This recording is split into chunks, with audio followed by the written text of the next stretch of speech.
Welcome back, everybody, to another deep dive. Today we're going to be looking at this book called For the Thinking Sapiens by Peter Lawrence. Oh, yeah, I've heard of this one. Yeah. You know what I really like about this book was all of the little, stories and philosophical insights that he kind of packs into it. It really does make you think about things, doesn't it? Yeah, and he really, I don't know, he really challenges you to kind of look at things in a new way. Absolutely. Like, he gives you all these different tools. Yeah. Almost like a mental toolkit for questioning everything you thought you knew about the world. The first thing that really kind of hooked me was this story about Charles Blondin. Oh, yeah, Blondin. Putting across Niagara Falls on a tightrope. Yeah. Crazy. Not just once either. Multiple times. And, one time he even cooked an omelet. It's unbelievable. Who thinks to do that? Right. But here's the thing. Okay. So he gets across, everybody's cheering. They're amazed. He's like, who believes I can carry a person across in this wheelbarrow? Oh, wow. Everybody's like, yeah. Right. Total confidence. Yeah. But then he's like, okay, who wants to get in? And that's when the doubt creeps in. Yeah. Right? It's like we believe it in theory, but to actually put our faith into action, that's a whole other thing. Yeah, it's that difference between believing something and then actually really believing it, It makes you think about where we do that in our own lives. What are those areas where we have strong beliefs, but we hesitate to fully commit? What does that say about us?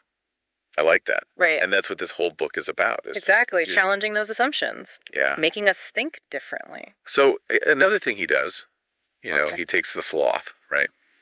Everybody thinks. It's the slowest creature on earth. Like the epitome of laziness. Right.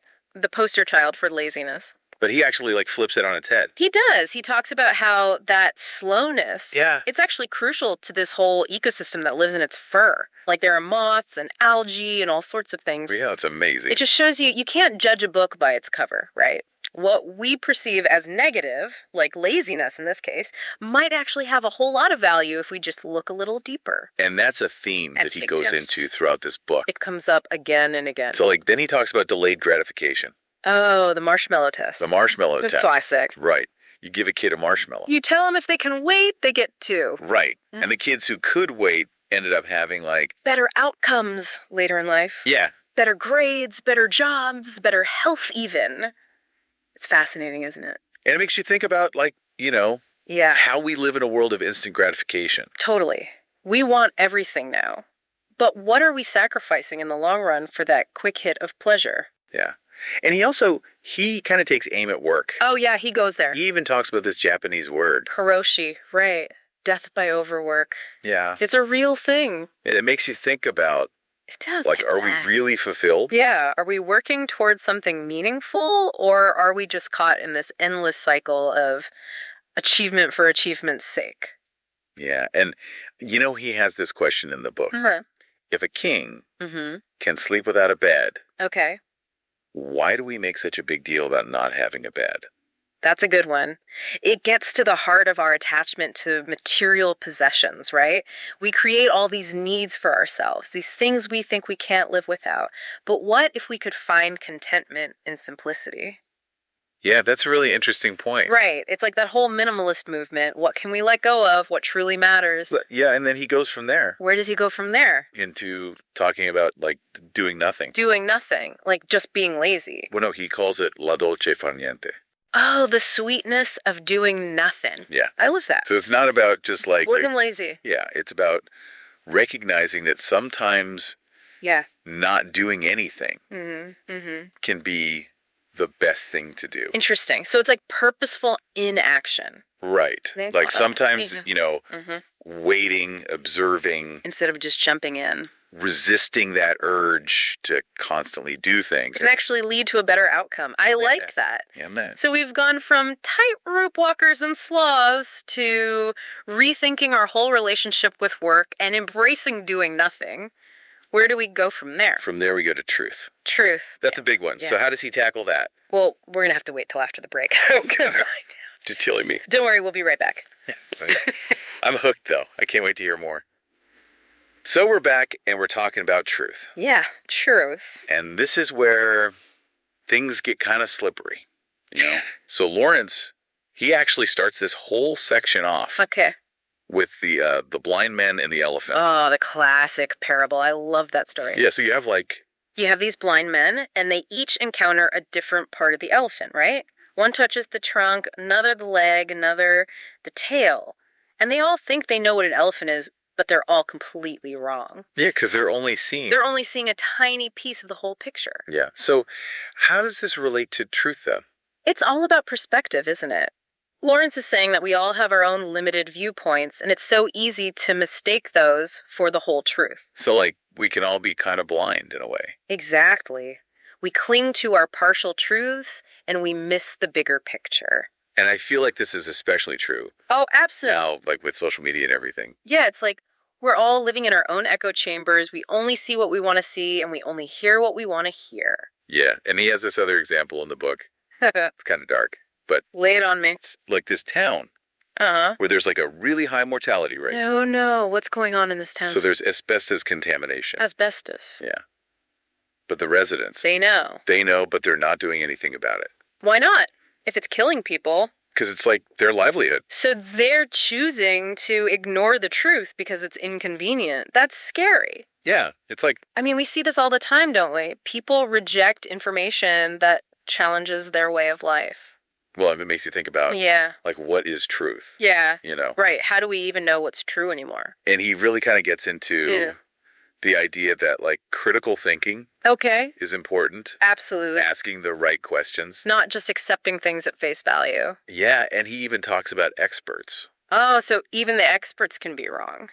Oh, yeah. Well, that's comforting. Like, he gives the example of... what example does he give? A 4-minute mile. Oh, yeah. That was considered impossible for the longest time. Yeah, until Roger Bannister broke it. And then suddenly, everyone was doing it. And there's another one about... Theranos? Oh, the blood testing company? Yeah, that turned out to be a total fraud. Yeah. They were claiming to have this revolutionary technology, but it was all smoke and mirrors. So it's like even the experts can be fooled, or they can be the ones doing the fooling. So what are we supposed to do then? Lawrence's point is that we have to be critical thinkers. We have to question everything, even the things that seem obvious or come from authority figures. So how do we do that? Like, how do we become better at critical thinking? Well, he gives some practical tips, like asking why more often, considering different perspectives, and being willing to change our minds when presented with new evidence. So it's not just about doubting everything? No, it's about being open to new information and being willing to revise our beliefs when necessary. Okay, so we've got this idea of being skeptical, asking questions. But then he kind of throws this other thing in there. Free will versus fate. Oh, the big questions. Does free will even exist? Yeah, he asked, like... Are we really in control of our choices, or are we just products of our programming? That's a tough one. Yeah, but he also doesn't just, like... leave us hanging. Yeah, he actually talks about this story. What story? Of a king and a hermit. Okay, I'm intrigued. What happened? So the king, he's like looking for wisdom. He wants to know the secrets of life. Yeah, so he goes to this hermit. To get some answers. And on the way, he finds this wounded guy. Oh no! What does he do? So he like... Does he help him? Well, that's kind of the point of the story. Okay, tell me more. So he takes care of the guy and everything. He does the right thing. And then he finally gets to the hermit. He's ready for some wisdom. But the hermit is like, yeah, you've already found the wisdom. How? Because, like, the most important time is now. Okay. The most important person is the one you're with. I see. And the most important thing is to do good. Wow, that's powerful. So simple, but so profound. Yeah, and he kind of uses that to illustrate, like... how we should live our lives. Like, it's not just about, like... thinking big thoughts. It's about, like, taking action in the present moment. Being present, being kind, and making a difference right now. Yeah, and he even talks about... a dolce far niente. Again? Sweetness of doing nothing, what does that have to do with it? It's like recognizing that sometimes. Like stepping back and reflecting. Can be more valuable than constantly rushing around trying to do things. Yeah, and it ties into this whole idea of, like, work and fulfillment. Okay, so how does it tie into that? He's like, it's not just about, like, external success. It's about finding something you love. And finding contentment in what you do. Yeah, and, like, remember, if a king can sleep without a bed. Oh, yeah, that's right. He's saying we don't need all these material possessions to be happy. we can find peace Mm-hmm. by letting go of some of that stuff. Yeah. Simplifying our lives, focusing on what truly matters. But then it goes back to this question of, Free will. yeah, like, Are we just robots following our programming, or do we actually have a choice? and it's like, It's a mind-blowing concept, isn't it? it is. But I think he's saying, like, What's he saying? we can become more aware of our programming. Oh, so it's not about denying it. Yeah, and then we can start to rewrite the script. So it's about taking control of our thoughts and actions, even if they are influenced by our past experiences and beliefs. Huh. I like that. It's empowering. Yeah. And that's what he really kind of pushes Like, if you push for. throughout the whole book. Yeah. Is like being a thinking sapien. Okay, what does that mean? Like Yeah. questioning everything, Mm-hmm. challenging assumptions. And digging deeper for those hidden truths that might surprise us. Yeah. And so he actually uses a lot of stories Oh, I love stories. What kind of stories does he tell? to like illustrate these ideas. And Okay. we'll get into that after the break. After the break. Come on, you're going to leave me hanging again. We'll be right back. Don't go anywhere. Okay, so we're back. And, you know, one of the things I really liked about for the Thinking Sapiens is how he like uses all these stories He does tell a lot of story. to like illustrate his points. Mm-hmm. Mm-hmm. He's a great storyteller. It keeps things interesting. Yeah, and you know, he'll jump from like From what to what? history to science to pop culture. Okay. And it all like kind of comes together in this way. It makes you see things in a new way. Yeah, and like one of the examples that he uses Okay. is about this guy Abraham Wald. Abraham Wald, who's that? He was a statistician Okay. and he was working with the military. During the war. Yeah, World War II. Okay. And they were like looking at all these bombers. The planes. Yeah, they were like coming back from missions. Okay. And they were trying to figure out, Like where to reinforce them. yeah, like where to put extra armor. To protect them from getting shot down. Right. So they're looking at all these bullet holes. Mm-hmm. And they're like, okay, we need to reinforce these areas. Makes sense, right? But Wald, he's like, hold on a second. But what did he say? He asked, like, where are the bullet holes on the bombers that didn't come back? Oh, wow. Yeah. Because, like, obviously. If they got hit in certain spots, they wouldn't have made it back. Yeah. So it turns out, like, They were missing a whole piece of the puzzle. the missing planes were probably getting hit. In the areas where they weren't seeing damage on the returning planes. Yeah, like the engines in the cockpit. That's brilliant. He saved lives by asking the right question. And that's what he's getting at, you know? Yeah. It's not just about, like, Taking things at face value. it's about, like, really thinking critically. Challenging assumptions. And sometimes the answer, Is in the things we're not seeing. yeah. And he also talks about, like, how our biases can really, like, Mess with us. yeah, cloud our judgment. Oh, totally. Like, we'll all have biases, whether we realize it or not. And he brings up all this research about how, like, even when people are presented with facts, That contradict their beliefs. yeah, they'll still, like, double down on their original belief. It's crazy, right? We'd rather cling to our comfortable narratives than face the truth, even when it's staring us in the face. It's kind of scary. It is. It's like we're wired to resist change, even when it's good for us. And that's why he emphasizes, like, Being open-minded. yeah, being willing to change your mind To admit when we're wrong. and to, like, seek out different perspectives. Because nobody has all the answers, right? And one of the things that I really appreciate about this book Yeah. is how he uses all these stories Oh, yeah, the stories. They're so powerful. of, like, real people Okay. to, like, illustrate these points. Like what kind of stories? Well, he talks about Lorenzo Odone. Lorenzo Odone. I don't know that one. So he was diagnosed with this, like, terminal illness. Oh, no. But his parents, like, they refused to give up. That's amazing. And they, like, did all this research, and they actually found a way Did you help him? to, like, extend his life. So he lived longer than expected. Yeah, way longer. Like 22 years longer than the doctors predicted. Wow, that's incredible. Talk about the power of perseverance. And then he talks about John Griffin. John Griffin. He was a journalist, Okay. and he wanted to understand, like, Okay. what it was like to be black. In America. Yeah, so he, like, He did what? temporarily changed his skin color. Oh, wow. So he could experience racism firsthand. Yeah, and it was so intense Yeah. that he had to stop the experiment. After only a few weeks.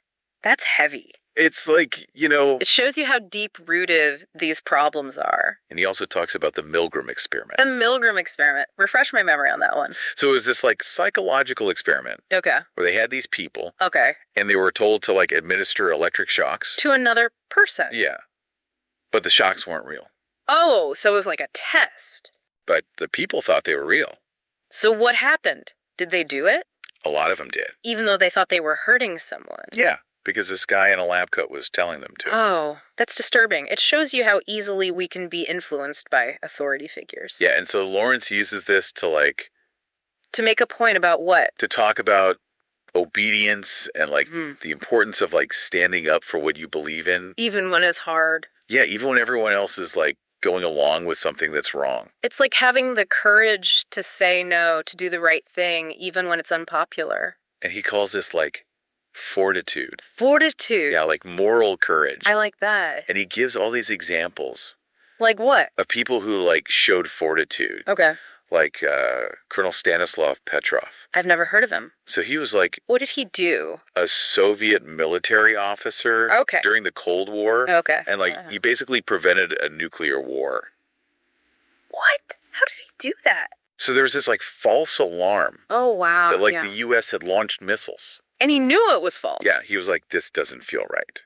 So he didn't retaliate. Yeah, and it turned out he was right. Wow, that's incredible. He saved the world by trusting his gut. And that's a perfect example Of fortitude. of trusting your intuition. Even when the stakes are incredibly high. Yeah, and speaking of high stakes, Okay. he also gets into What does he get into? the whole money and happiness thing. Oh, the age-old question. Does money buy happiness? And he's What's he say? money can be a tool for good, Mm-hmm. but It can also be a trap. if you tie your self-worth to it. Yeah. It's easy to get caught up in that comparison game. And he tells this story What story? about Joe Heller. Joe Heller. The Catch-22 guy. Yeah, Okay. and someone asked him, Asked him what? how he felt about some guy Okay. making more money in a day. Then his book had made. Yeah, he's like, What did he say? I've got something he can never have. What's that? He's got enough money. Aha. He's content with what he has. That's a great story. It's Yeah. you can have all the money in the world, but if you're not happy with yourself, It doesn't matter. it's not going to make you happy. So what does Lawrence suggest? How do we find that inner peace and contentment? Well, he actually talks about Okay. selective ignorance. Selective ignorance. What's that? It's in this world where we're bombarded with information all the time, All the time. it's important to To be selective. to choose what you focus on. So it's not about being ignorant. No. It's about choosing to ignore the things that don't serve you. Hmm. I like that. And he also talks about how, Okay. even when bad things happen, you can choose how you respond. So it's not about what happens to us, it's about how we react to it. That's a powerful idea. Yeah. And he tells this story Another story. Okay. I'm ready. about this guy who falls from a building. Oh, no. And as he's passing each floor, Yeah. he's like, so far, so good. So far, so good. Oh, wow. That's darkly funny. Yeah, it's It's about finding humor even in the worst situations. yeah, and choosing to focus on the positive. Even when things are falling apart around you. And it ties into this whole idea Of what? that we're all interconnected. Oh, yeah. He talks about that a lot. Even small actions. Can have a big impact. Remember Colonel Petrov? Yeah, the guy who prevented nuclear war. Yeah, it's his one decision. Changed the course of history. And it all comes back to this Of idea of being a thinking sapien. So what does it all mean then? What's the takeaway from all this? I think it's about Yeah. being aware. Of ourselves, of the world around us. Yeah, and using our minds To question, to explore. to make a positive difference. So it's not just about thinking. It's about taking action based on that thinking.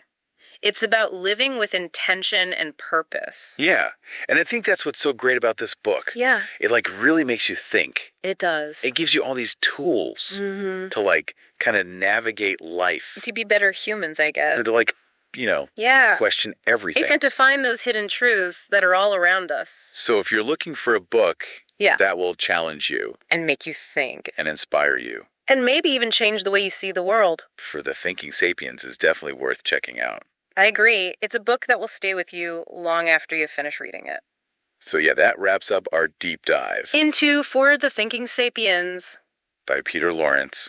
Thanks for joining us, everyone. And until next time, Keep thinking deeply. and we'll see you on the next deep dive.